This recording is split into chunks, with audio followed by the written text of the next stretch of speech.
કેવળ નહીં બ્રહ્મચર્યથી, કેવળ નહીં સંયમ થકી, પણ જ્ઞાન કેવળથી કળો. જીનવર કહે છે જ્ઞાન તેને સર્વભવ્યો સાંભળો.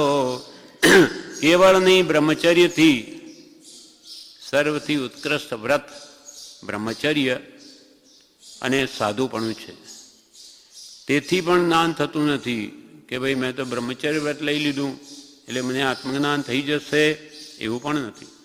સાધુપણું લઈ લીધું તો આત્મજ્ઞાન થશે, એવું પણ નથી. પરંતુ જ્ઞાન કેવળથી કળો, એટલે કેવળની બ્રહ્મચર્યથી, કેવળની સંયમ થકી. સંયમ એટલે દીક્ષા. 12 પ્રકારે સંયમ, ઇન્દ્રિય સંયમ, પ્રાણી સંયમ, છતાં પણ જ્ઞાન નથી થતું.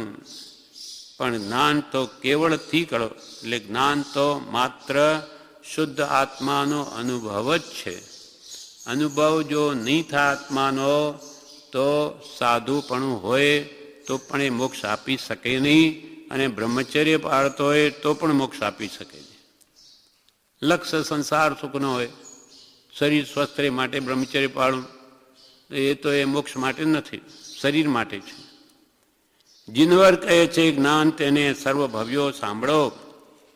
એટલે આત્માનું શુદ્ધ સ્વરૂપ કેવળ, એટલે આત્માનું શુદ્ધ સ્વરૂપ સર્વ વિભાવથી રહિત, દેહાદિ પર પદાર્થોમાં આત્માનો આભાસ થઈ રહ્યો છે તેથી રહિત, શાશ્વત ચૈતન્ય સ્વરૂપ એવો કેવળ માત્ર આત્મા જ, શુદ્ધાત્મા.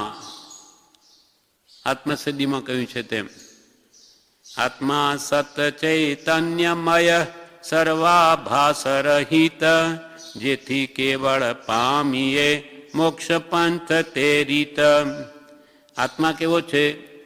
સત, જેનું હોવાપણું ત્રણેય કાળમાં છે.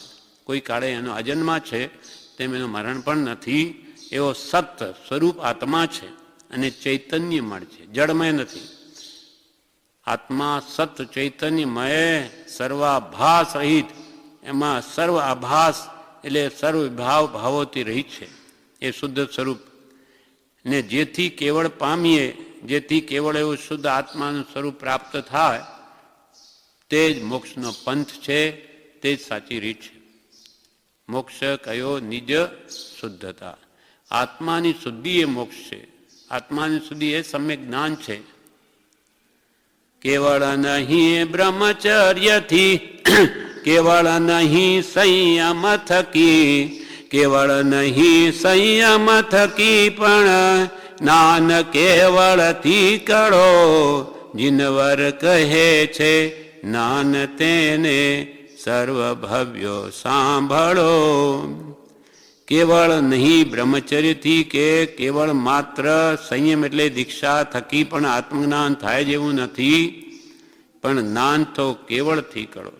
કેવળ આત્માનો માત્ર શુદ્ધ આત્માનો અનુભવ થાય તેનું નામ જ જ્ઞાન છે.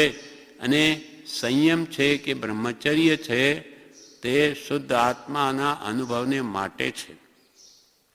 સંયમ લઈને આત્માનો અનુભવ નહીં કરે તો, આત્મજ્ઞાન નહીં પ્રગટાવે તો એ દીક્ષા પણ કંઈ કામની નથી. એટલે કે મોક્ષ માર્ગમાં કામ ના આવે. બ્રહ્મચર્ય પાડે પણ આત્માના અનુભવને માટેનો પ્રયત્ન નહીં કરે તો પણ એ બધું ફોક મીન્સ પુણ્ય બાંધે, એકાદ ભાવ ઇન્દ્રિય સુખ આપે પણ મોક્ષ ના આપે. મોક્ષ તો આત્માનો લક્ષ્ય કરીને રાગદ્વેષ ઘટાડે તો જ મુક્તિ મળે એવું છે. કેવળ નહીં બ્રહ્મચર્યથી, કેવળ નહીં સંયમ થકી, કેવળ નહીં સંયમ થકી, પણ જ્ઞાન કેવળથી કળો. જીનવર કહે છે જ્ઞાન તેને સર્વભવ્યો સાંભળો. એટલે દેહાદિથી ભિન્ન શુદ્ધ આત્માનું ભાન છે, તે જ ખરું જ્ઞાન જાણવું. ખરું જ્ઞાન શું?